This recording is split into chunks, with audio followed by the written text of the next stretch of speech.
Two men party in an after-hours club. The dark, musty environment hides the fact that one of these men would soon be a killer. Bottles are tossed around and everyone drinks themselves to a stupor. But this is a mafia neighborhood. There's no need to not drink and drive. The less sinister of the two men gets in the passenger seat, and the more sinister one gets in the back seat. Soon enough, he pulls out a gun, shoots the man sitting in the front. Both of these men have interesting life stories, but the more sinister man is way more interesting.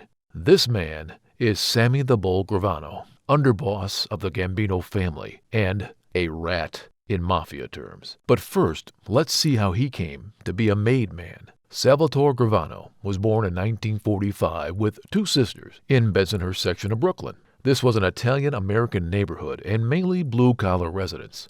Gravano's parents were both from Sicily, yes, the Sicily, and had a factory of their own that was financed by a dress manufacturer. Unlike other made men, Gravano's family did well, actually well enough to afford a summer cottage on Long Island. So what happened that turned Gravano into a violent man? He was held back in 4th grade. Okay, we're oversimplifying this. He actually had severe dyslexia that went undetected by his teachers for many years. When he was held back in the 4th, he was humiliated in front of his friends and family. Gravano responded with violence and anger. His first fight was with two older boys over his bike and earned him the nickname of the Bull. He set out to find the meaning of his life in very wrong places. And what could be worse than a youth gang? Gravano's life of crime started with a youth gang called the Rampers, and immediately got involved in burglaries and stealing cars. Then he did the worst thing a student could possibly do. He hit the principal. But to be fair, the principal had it coming with his derogatory remark about Gravano's parents. He had to switch schools, and surprisingly, the new school wasn't awful. He received complete support from his teachers and graduated. Gravano's first arrest came after he assaulted a police officer who had harassed him. At the age of 18, he was caught trying to get into a lumber yard. He was charged with robbery, but in both cases he was let go with a fine. On one condition, Gravano would join the army if he stayed out of jail. Sending an unstable, violent man in the army? Ace idea. In 1964, he was drafted, and after being promoted to corporal, he was given an honorable discharge. But how did he come to be in the mafia? To be honest, the mafia didn't randomly target him. Many Ramper youth gang members joined the mafia, and despite his father's attempts to not let him, Gravano became one of them, and he drifted into the Cosa Nostra. In 1968, Gravano was approached by an associate of the family in question, the Colombo family. This associate was the future rat, Shorty Sparrow. In the following years, Gravano continued to commit predatory and low-level crimes, including store robberies and loan sharking, but he soon got involved in the management of the after-hours clubs. And that is where the real crime begins. There comes a time when the Cosa Nostra asks of its members the biggest crime, murder. And to some degree, it is a test to see how far they would go for their family. And Gravano was ready to go all the way. In 1970, he was asked for the first time to commit a murder on behalf of Cosa Nostra. The victim was Joe Colucci, member of Shorty Sparrow's crew, who had plotted to kill Sparrow and Gravano after he had heard rumors that Sparrow's own nephew was having an affair with his wife. And he was right. Gravano got back into the confidence of Colucci just long enough to set him up and then shot him from the back seat after a night of drinking. This would be the start of a 20-year killing spree. Sammy the Bull described the surreal feeling he had as the bullets left his gun and entered Colucci's head, like he was talking about a stellar spreadsheet.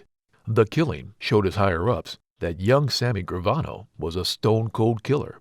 Even Carmine the Snake Persicchio was impressed. It may not seem like it with all the killers we tell you about, but very few men could pull off something like this with no regrets. To Gravano, it was just business. Almost immediately after her husband's death, the widow, Carmine Colucci, married Sparrow's nephew.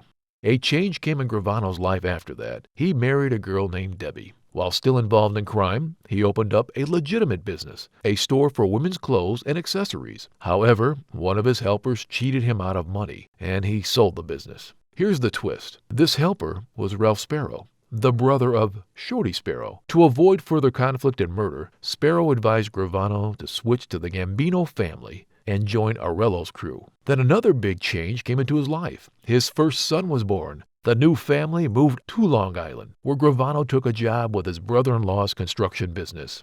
He told Aurelio that he just wants to go legitimate, but he would stay with the Gambino family and not cut ties. Surprisingly, Aurelio gave his okay, but soon thereafter, Gravano's past caught up with him. He heard that he was wanted for a double murder committed in 1969, and that was the end of his short-lived legitimate life. Sammy the Bull's legitimate life consisted of the classic apple pie tendencies: a wife, a son, a home, and of course, a legitimate business. A murder charge really set a tsunami over all of it. Not that it was totally his fault. After all, the orders came from the Gambino crime family, and when the Gambino says kill, then you definitely kill. An informant claimed that Gravano and an accomplice took orders from a Colombo boss to kill two brothers as part of a loan shark scheme. Gravano and this alleged accomplice went into hiding for some time to figure out how to beat the charges, but eventually turned themselves in. To pay for his bail and his lawyer, Gravano went on a robbery spree that lasted well over a year and a half. Finally, the case was dismissed when the witness testimony showed massive inconsistencies. The prosecution was embarrassed. In 1975, finally the membership books of the Cosa Nostra were opened, and Salvatore Tudo Aurelio, Sammy's mentor, proposed Gravano to become a made man. The day of the induction was the biggest day in the life of Sammy the Bull. Despite all of this, he got into the legitimate business game again. He ran a restaurant and an adjacent convenience store. He even opened up a new after-hours club in his previous neighborhood to help out his brother-in-law, whose construction company was in trouble. To help out some more, he opened up a plumbing and drywall company. His career was booming, and he was profiting from the Cosa Nostra connections. Paul Castellano, the boss of the Gambino family, offers Gravano help with unions and contractors. And Di Bono, another made man of the Gambino family, gives him work as a subcontractor. Soon enough, Gravano was the boss of some 200 people, but he wasn't stopping there and opened up another more successful after-hours club and ran a large, very popular discotheque in Brooklyn. In 1980, Gravano, on Castellano's order, came into the life of crime. He planned the murder of Johnny Key Simone, who was in battle with Nicky Scarfo, a Gambino family friend, for control over Philadelphia Cosa Nostra family. 2 years later, Gravano himself ordered a murder. The target was a Czech-born cocaine dealer, Frank Fiala, who bought the Brooklyn discotheque along with the building and Gravano's office for $1 million. So why did he kill Fiala? The latter man invited Gravano's wrath when he moved into his office before paying the full amount. Cosa Nostra has a death penalty for authorized murderers, and Gravano should have been executed for his action, but Castellano gave him a pass as he was very useful to the organization.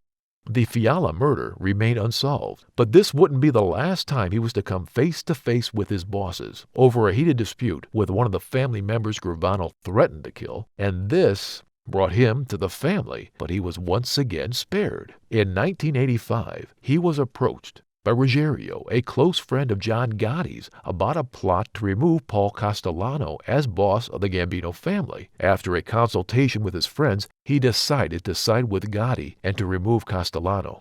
The conspirators actually got consent from the Colombo family, and 2 weeks after the murder of Castellano, Gotti became boss. Gravano became the head of Aurelio's old crew. Once again, he was back to being a killer, and the first order of murder came from John Gotti when he was awaiting trial. Ruggiero was also arrested, so Gravano became acting boss until Gotti's release, who won his case by bribing the jury. Following his committed murder, Gravano took over as the link between the Gambino family and the gang called Teamsters Local 282. He proved to be useful to the mafia and used his position in the construction business to form a company handling general contracting, which is sought after because it could guarantee good quality and the solving of any problems with unions and competitors, which the mafia had a lot of. But more power brings more problems. His friend was backbiting. 2 members of his crew got hooked on drugs, and people generally angered him. He killed every single one, but so as not to get himself killed himself, he got authorization first.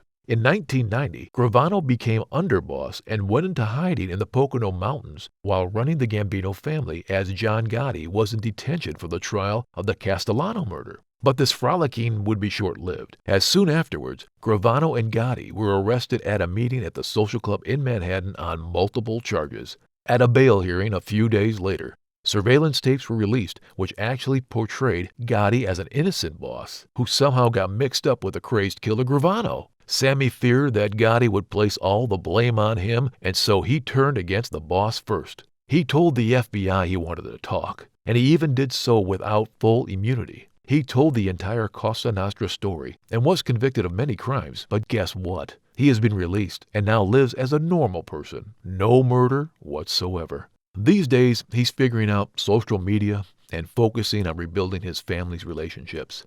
He even wants to appear on many TV shows. He also has a podcast, Gravano's Bullpen, which has chronicled his past mob experiences, and he takes on current events in case you want more information straight from the bull's mouth.